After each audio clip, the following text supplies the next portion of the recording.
कोई आपसे लूट नहीं सकता, लेकिन हाँ, इसे दान जरूर दिया जा सकता है। ये कहानी है 6 साल के गरीब सुंदर की। बाबा, मैं तैयार हो गया, चलो चलें। रुक बेटा, मैं नहा तो लूं, बस अभी आया मैं। सुंदर, ले, जब तक बाबा नहा कर आ रहे हैं तू ये रोटी खा ले। ले, आज तो रोटी के साथ प्याज भी है खाने को। अच्छा लाओ माँ। माँ, मैं जल्दी वापस आ जाऊंगा, लौटकर मुझे पढ़ाई करनी है। तू जा ही क्यों रहा है? तेरे बाबा ने कब कहा तुझसे कि तू उनके साथ फल सब्जी बेचने चले?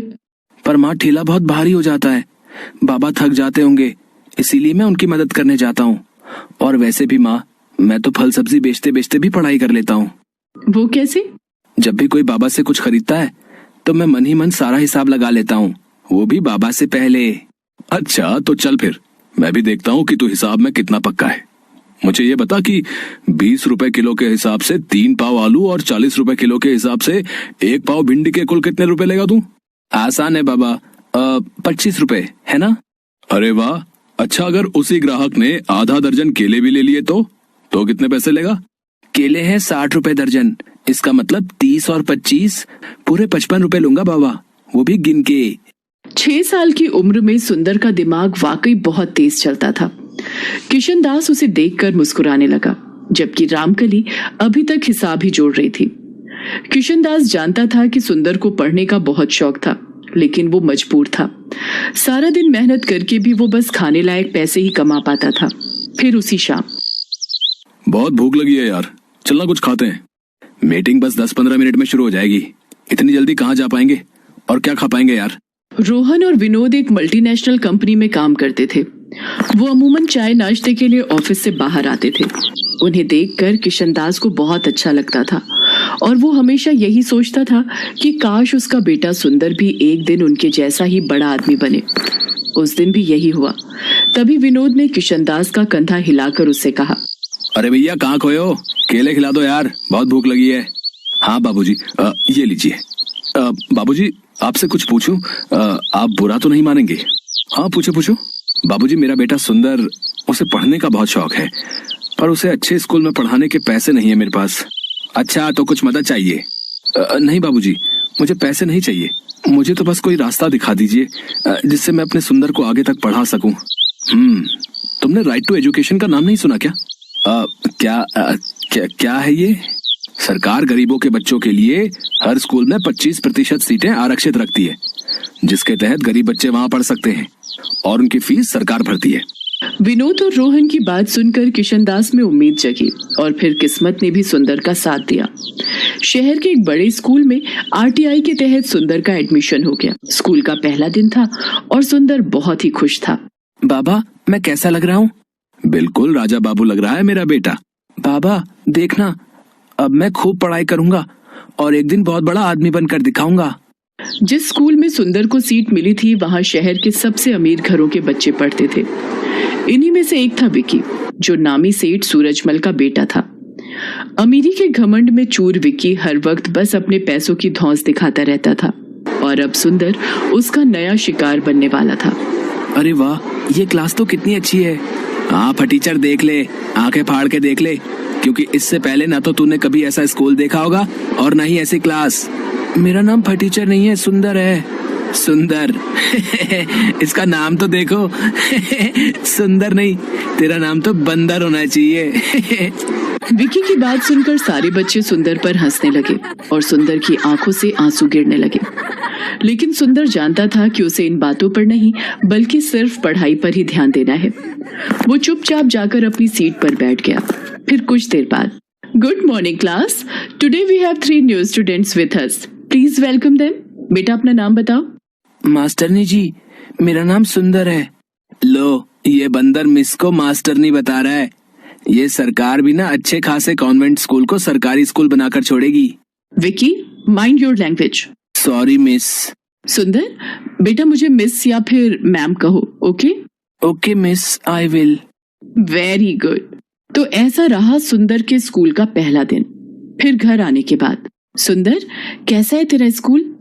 माँ बाबा बस पूछो मत, इतना बड़ा स्कूल, इतना बड़ा मैदान, इतना साफ कि क्या कहूँ, इतने सारे झूले और बहुत अच्छी मास्टरनी, मेरा मतलब है कि मिस। और तूने पढ़ाई की या फिर बस स्कूल ही नहीं हारता रहा? आज पढ़ाई कम हुई माँ। आज शनिवार था ना, तो एक मैडम ने नाचना सिखाया। फिर हम लोग स्कूल के मैदान में खेले भी। सुंदर क्लास में हुई घटना को छुपा गया। किशनदास की आंखों में सुंदर के सुनहरे भविष्य के सपने तैर रहे थे, जिन्हें पूरा करने के लिए सुंदर भी पूरी मेहनत और लगन से पढ़ाई कर रहा था। जबकि बदमाश और घमंडी विक्की स्कूल में हर वक्त उसका मजाक बनाता रहता था, लेकिन सुंदर उससे कभी नहीं लड़ा। ऐसे ही वक्त गुजरता गया और एग्जाम्स आ गए। सुंदर दिन रात बस पढ़ाई में ही जुटा रहा और आखिरकार वो पूरी क्लास में फर्स्ट आया। दूसरी तरफ विक्की को स्कूल के अलावा उसके घर पर उसे अलग से पढ़ाने के लिए ट्यूशन टीचर भी आते थे। इसके बावजूद उसका रिजल्ट बहुत अच्छा नहीं था। स्कूल में हर कोई सुंदर की तारीफ करने लगा। ये देखकर विक्की सुंदर से और भी चिढ़ने लगा, लेकिन उसने मन लगाकर पढ़ाई करने के बारे में कभी नहीं सोचा। ऐसे ही और कई साल गुजर गए। सुंदर और विक्की दोनों ने 10वीं क्लास की परीक्षाएं दी थी और अब उनकी पहली बोर्ड परीक्षा का रिजल्ट आने वाला था। माँ, मैं राम के घर जा रहा हूँ। उसके घर में कंप्यूटर और इंटरनेट दोनों हैं, तो वहीं अपना रिजल्ट देख लूंगा। ठीक है बेटा, भगवान करे तेरा रिजल्ट बहुत अच्छा। 10वीं की परीक्षाओं में सुंदर ने न सिर्फ अपनी क्लास में बल्कि पूरे जिले में टॉप किया। सुंदर के लिए हर कोई खुश था सिवाय विक्की के, क्योंकि इस बार भी उसके नंबर बहुत अच्छे नहीं थे। सुंदर को लगातार मिल रही कामयाबी से विक्की के मन में सुंदर के साथ साथ सभी गरीबों को लेकर गुस्सा बढ़ता चला गया। फिर कुछ और साल बीते। विक्की और सुंदर दोनों ही अब यूपीएससी की तैयारी कर रहे थे। दोनों ने लिखित परीक्षा पास कर ली थी और अब बारी थी फाइनल इंटरव्यू की। दोनों का इंटरव्यू एक ही जगह पर था, तो विक्की को देखकर सुंदर ने उससे कहा, ऑल द बेस्ट विकी। ऐसा है बेटा, तू ये सब नाटक मेरे साथ तो कर मत। आज तक तू छोटे मोटे एग्जाम में टॉप करके अपने आप को तोप समझ रहा था ना। अब देख, यह है असली चैलेंज। अब देखते हैं कौन कितने पानी में है। सुंदर ने फिर विक्की को कोई उल्टा जवाब नहीं दिया और इंटरव्यू के लिए अपनी बारी का इंतजार करने लगा। कुछ ही देर में विक्की को इंटरव्यू के लिए बुलाया गया। फिर इंटरव्यू हॉल में, well mister Vicky, tell me, अगर आप यहाँ के डिस्ट्रिक्ट मजिस्ट्रेट बन जाते हैं तो आप सबसे पहले क्या काम करोगे? सर, सबसे पहले तो मैं ये राइट टू एजुकेशन का ड्रामा बंद करूंगा। क्या कहा? ड्रामा? अच्छा, वैसे आप ऐसा क्यों करेंगे? अरे सर, हमारे पेरेंट्स लाखों रुपए खर्च करके जिस स्कूल में हमें पढ़ाते हैं, वहाँ ये गरीब और चीप सोसाइटी के लोग हमारी बराबरी करने लगते हैं। बिलीव मी, इससे पूरा माहौल खराब हो जाता है। सरकार ने उन लोगों के लिए सरकारी स्कूल खोले तो हैं, तो उन्हें वहीं तक सीमित रहना चाहिए, मुझे ऐसा लगता है। ओके, इसके अलावा मैं एक काम और करूंगा। ये जितने फालतू लोग अपने ठेले लेकर बेवजह रोड को घेरे खड़े रहते हैं, मैं उनका भी इंतजाम करूंगा। असल में रोड पर इन्हीं की वजह से ट्रैफिक जाम होता है। ओके मिस्टर विकी, अब आप जा सकते हैं। Thank you sir. One more thing sir, I want to say. Yes sir, मेरे डैड यहाँ के जाने माने बिजनेसमैन हैं। ये देखिए, ये रहा उनका कार्ड। इसका मैं क्या करूं? क्या कहना चाहते हो? खुलकर कहो। I want to say that I know how to manage manpower and deal with that bloody workers. So I think I am the best option for. Okay, you can leave now. Vicky को इस बात का एहसास तक नहीं था कि interview के दौरान उसके हर शब्द से सिर्फ उसका घमंड ही झलक रहा था। अगली बारी सुंदर की थी। इंटरव्यूअर ने उससे भी वही सवाल पूछा जो विक्की से पूछा था। सर, अगर मुझे ये सौभाग्य मिलता है तो मैं सबसे पहले ये कोशिश करूंगा कि राइट टू एजुकेशन के तहत कुछ और सीट्स बढ़ा सकूं। क्यों? इससे क्या होगा? सर, इसी कोटे की वजह से बैठ सके। मैं बस यही चाहता हूं कि मेरी तरह हर किसी को यह मौका मिलना चाहिए। ओके, और एक बात और बताइए, ये रोड पर ट्रैफिक जाम और ये स्ट्रीट वेंडर्स को कैसे डील करेंगे? सर, मैं कोशिश करूंगा कि सभी वेंडर्स के लिए किसी सरकारी जगह का इंतजाम कर सकूं, जहां वो अपना सामान आराम से बेच सकें। अच्छा, तो आप सरकारी जमीन मुफ्त में बांटोगे? नो सर, पर हाँ, ये कोशिश जरूर करूंगा कि उन लोगों से जितना कम हो सके उतना न्यूनतम किराया लिया जाए, ताकि सरकार के राजस्व में भी बढ़ोतरी हो और गरीबों को धूप और बारिश से बचकर अपनी रोजी रोटी कमाने का पूरा मौका मिले। इसके साथ ही मेरा जिला सुंदर और व्यवस्थित भी रहे। सुंदर और विक्की की सोच का यही अंतर आखिरकार उस कामयाबी की नींव बना जो इस इंटरव्यू के बाद सुंदर को मिली। विक्की एक बार फिर सुंदर से हार गया, लेकिन इस बार कुछ तो था जो बदल गया था। विक्की के पास खुद पर घमंड करने की अब कोई वजह नहीं थी। वो मजबूर होकर अपने पिता का बिजनेस संभालने तो लगा, लेकिन इसके बाद उसमें सुंदर का सामना कर पाने की हिम्मत बाकी नहीं थी। रामलाल अमन कुमार के घर नौकरी करता था। अमन कुमार का बेटा सौरभ एक बड़े स्कूल में पढ़ता था, जबकि रामलाल का बेटा दीपक एक सरकारी स्कूल में पढ़ता था। सौरभ और दीपक दोनों ही पढ़ने में होशियार थे और अपने अपने स्कूल के अच्छे बच्चों में उनका नाम था। देखो पापा, मेरा रिपोर्ट कार्ड मिल गया। मैं क्लास में फर्स्ट आया हूँ। अरे वाह सौरभ, मुझे पता था मेरा बेटा इस बार भी क्लास में फर्स्ट आएगा।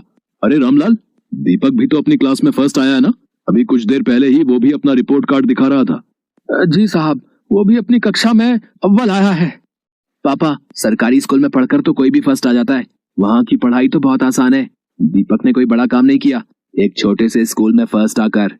सौरभ, ये लो लड्डू। मैं फर्स्ट आया हूँ ना, तो बापू ने सबको बांटे हैं। मैं नहीं खाता ये बेकार से लड्डू। मॉम, वो चॉकलेट बादाम कहाँ हैं जो आपने सबको खिलाए हैं? मेरे पापा तुम्हारे बापू की तरह सस्ते लड्डू नहीं लाते, वो तो चॉकलेट ड्राई फ्रूट लाए हैं। और ज्यादा इतराने की जरूरत नहीं है, तुम हमारे नौकर के बेटे हो। जितनी मर्जी कोशिश कर ले, तो मेरी बराबरी नहीं कर सकता। सौरभ बेटा, ऐसे नहीं बोलते, दीपक भी अच्छा बच्चा है। मॉम, मुझे दीपक एक आंख नहीं भाता। मेरे सामने पापा उसकी तारीफ करते रहते हैं, मुझे बिल्कुल अच्छा नहीं लगता। मैं कपिल के घर खेलने जा रहा हूँ। सौरभ को दीपक से नफरत थी। दीपक भी उसकी तरह पढ़ाई में बहुत अच्छा था। ये बात सुनकर सौरभ और गुस्से में आ जाता है। सौरभ कपिल के घर खेलने चला जाता है। क्या हुआ सौरभ, आज तू बड़ा गुस्से में है? मैं दीपक से नफरत करता हूँ। आज मैं जब पापा को अपना रिपोर्ट कार्ड दिखा रहा था, तो दीपक ने भी अपना रिपोर्ट कार्ड दिखाया। वो भी मेरी तरह फर्स्ट आया है। फिर तुम ही बताओ, फिर पापा उसकी भी तारीफ करने लगे। वो हमारे नौकर का बेटा है, ये बात मुझे उसे समझानी होगी। अरे तू चिंता क्यों करता है, सब ठीक हो जाएगा। अच्छा सुन, कल दोपहर में सारे दोस्त गेम में पैसे लगा रहे हैं, तू कितने लगाएगा? मेरी तरफ से 200 रुपए लगा दे। अरे तू फिर से अपनी मम्मी के बैंक अकाउंट से 200 रुपए लेगा तो तेरी मम्मी गुस्सा नहीं करेंगी? मेरे पापा बहुत रिच हैं, मेरे पास पैसों की कमी नहीं है। मेरे मम्मी पापा मुझसे कुछ नहीं कहते हैं, क्योंकि मैं स्कूल में हमेशा फर्स्ट आता हूँ। सौरभ को गेम पर पैसा लगाने की आदत पड़ गई थी। वो आए दिन अपने दोस्त कपिल और बाकी दोस्तों के साथ ऑनलाइन गेम खेलता और उस पर पैसे लगाता। सौरभ पढ़ाई में अच्छा था, इसलिए उसकी मम्मी भी उसे अकाउंट से पैसे लेने के लिए कुछ नहीं कहती थी। सौरभ, तुमने मॉम के अकाउंट से आज फिर 200 रुपए निकाले हैं। पापा, वो मेरा ऑनलाइन ग्रुप गेम चल रहा है ना, तो उसी के लिए चाहिए थे। अरे मुझे पता है, सौरभ ने मुझे बता दिया था कि वो 200 रुपए ऐड कर रहा है। बेकार में गुस्सा होते रहते हो मेरे लाल पर। वो तो ठीक है संध्या, पर चलिए आप नाश्ता कीजिए, बच्चे हैं आपस में लगे रहते हैं। संध्या अमन की बातों पर ध्यान नहीं देती। सौरभ को गेम खेलने की आदत पड़ती जा रही थी। एग्जाम भी नजदीक आ रहे थे। एक दिन, सौरभ क्या बात है, आजकल लग रहा है तुम पढ़ाई पर ध्यान नहीं दे रहे हो। तुम्हारी मैम का फोन आया था, तुम 2 दिन से ट्यूशन में लेट पहुंच रहे हो। मम्मी, वो एग्जाम आ रहे हैं ना, तो मैं कपिल के घर बैठकर पढ़ाई करता हूँ। हम दोनों साथ में ही ट्यूशन जाते हैं, तो पढ़ते हुए समय का पता ही नहीं चलता। अच्छा ये बात है, तुम कपिल के घर बैठकर एक्स्ट्रा टाइम में पढ़ाई कर रहे हो, ये बहुत अच्छी बात है। उधर दीपक भी अपनी आने वाली परीक्षाओं की तैयारी कर रहा था। बापू, इस बार मुझे फिर से फर्स्ट आना है, देखना मैं खूब मेहनत करूंगा। अब मुझे पता है मेरे बेटे, तुम पढ़ाई में बहुत मेहनत कर रहे हो। देखना, तुम्हारा ये जोड़ा हुआ विद्याधन एक दिन तुम्हारे बहुत काम आएगा, और तुम एक दिन हम सबका नाम रोशन जरूर करोगे। चलो दीपक बेटा, अब आकर ये दूध चावल खा लो, मैंने तुम्हारी पसंद के बनाए हैं। और तुम वो कहाँ जा रहे हो अपनी कक्षा के बच्चों के साथ? माँ, मैं साइंस म्यूजियम देखने जा रहा हूँ। वहाँ पर विज्ञान संबंधित बहुत से उपकरण हैं।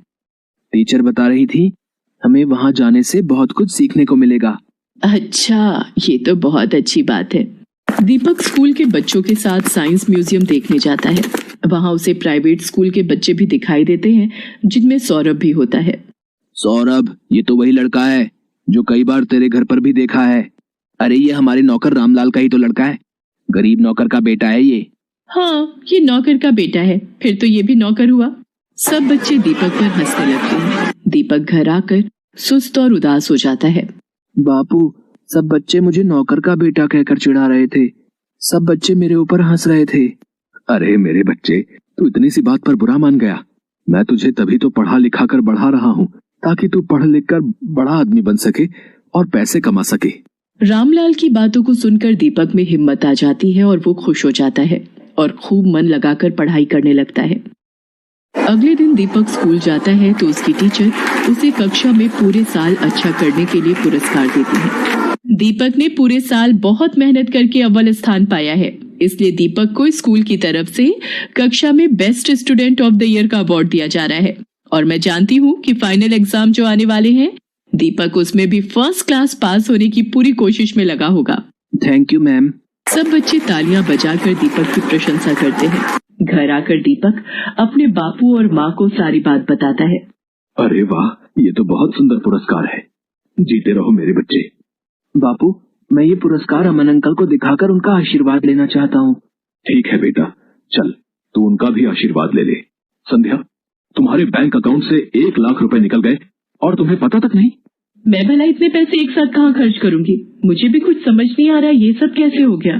रुको, मैंने बैंक से सारी डिटेल निकलवाई है। बैंक की तरफ से ही फोन है। अमन बैंक वालों से फोन पर बात करने लगता है। रामलाल और दीपक भी वहीं खड़े थे। हो गया सत्यानाश। और दो लाडले को मोबाइल फोन। तुम्हारे बेटे ने बेवकूफी में 1 लाख रुपए न जाने किसी ऑनलाइन गेम में लगा दिए। अब भुगतो। और है कहाँ ये सौरभ? वो तो अपने दोस्त कपिल के साथ ट्यूशन गया है। मेरे फोन पर सौरभ के ट्यूशन से फोन। जी, मैं सौरभ की मम्मी बोल रही हूँ। क्या सौरभ ट्यूशन नहीं आ रहा? पर जी ठीक है, सौरभ पिछले 1 हफ्ते से ट्यूशन नहीं जा रहा। तभी सौरभ आ जाता है। क्यों सौरभ, ट्यूशन से आ गए? जी पापा। अब तुम झूठ भी बोलने लगे हो। तुमने 1 लाख रुपए किसी ऑनलाइन गेम में लगा दिए और 1 हफ्ते से ट्यूशन भी नहीं जा रहे हो। 2 दिन बाद तुम्हारे फाइनल पेपर हैं। Papa mummy, I am sorry. मैं कपिल के बहकावे में आ गया था और उसी की वजह से आज मैं स्कूल टेस्ट पेपर में भी पहली बार फेल हो गया। अरे रामलाल, तुम कब आए? और दीपक बेटा, ये तुम्हारे हाथ में क्या है? जी ये वो, आज मुझे स्कूल में बेस्ट स्टूडेंट का अवार्ड मिला तो आपका आशीर्वाद लेने आ गया। जीते रहो बेटा, खूब तरक्की करो। अमन दीपक को आशीर्वाद देकर चुपचाप अपने कमरे में चला जाता है। पापा, क्या मैं अंदर आ सकता हूँ? मुझे अभी तुमसे कोई बात नहीं करनी सौरभ, अपने रूम में जाओ। मम्मी पापा मेरे से नाराज है, वो मेरे से बात नहीं कर रहे। सौरभ, अगर तुम्हें सच में अपनी गलती का एहसास है तो अपनी गलती को सुधारो, फिर तुम्हारे पापा का गुस्सा ठंडा हो जाएगा। मुझे पता है मम्मी, मुझे क्या करना है। सौरभ ने अब कपिल और उसके दोस्तों के साथ गेम खेलना बंद कर दिया और खूब मन लगाकर पढ़ने लगा। पर 2 दिन बाद उसका मैथ्स का पेपर था। उसने ट्यूशन की बहुत छुट्टियां ले ली थी और उसका कोर्स अभी बहुत बाकी रह गया था। मम्मी, मेरा बहुत सारा सिलेबस अभी रिवीजन के लिए बाकी है, मैं कैसे कर पाऊंगा? कुछ सवाल तो मुझे समझ भी नहीं आ रहे। सौरभ, तुम एक काम क्यों नहीं करते? दीपक की मैथ्स बहुत अच्छी है, उसके मार्क्स भी बहुत अच्छे आते हैं और मैंने सुना है अब तो सरकारी स्कूल की पढ़ाई भी बहुत अच्छी हो गई है और प्राइवेट स्कूल की किताबें और सरकारी स्कूल की किताबें एक जैसे कोर्स की पढ़ाई जाती हैं। मम्मी, क्या दीपक मेरी मदद करेगा? मैंने हमेशा उसके साथ गलत व्यवहार किया है। कोई बात नहीं, पर अब तुम्हें अपनी गलती का एहसास है, ये बहुत बड़ी बात है। रामलाल, दीपक को जरा बुला लाओ, सौरभ को मैथ्स में उसकी सहायता चाहिए। हाँ हाँ मालकिन, मैं अभी बुला लाता हूँ। सौरभ दीपक की सहायता से मैथ्स के पेपर की तैयारी करता है और बाकी सभी विषयों में भी सौरभ अब दीपक के साथ ही पढ़ने लगा। सौरभ भी दीपक की तरह अपने स्कूल में फर्स्ट आता है। सौरभ, तुम्हारा रिजल्ट देखकर मैं आज बहुत खुश हूँ। पापा, ये सब दीपक की वजह से ही हुआ है, इसने मेरी एग्जाम के दिनों में बहुत हेल्प की। थैंक यू दीपक। रामलाल, तुम्हारा बेटा दीपक बहुत होनहार है, देखना ये एक दिन जरूर बड़ा आदमी बनेगा। अमन अंकल, एक दिन मैं भी आपकी तरह ही बड़ा बिजनेसमैन बनूंगा। दीपक की बातों को सुनकर रामलाल की आंखों में खुशी के आंसू आ जाते हैं और वो दीपक को गले से लगा लेता है।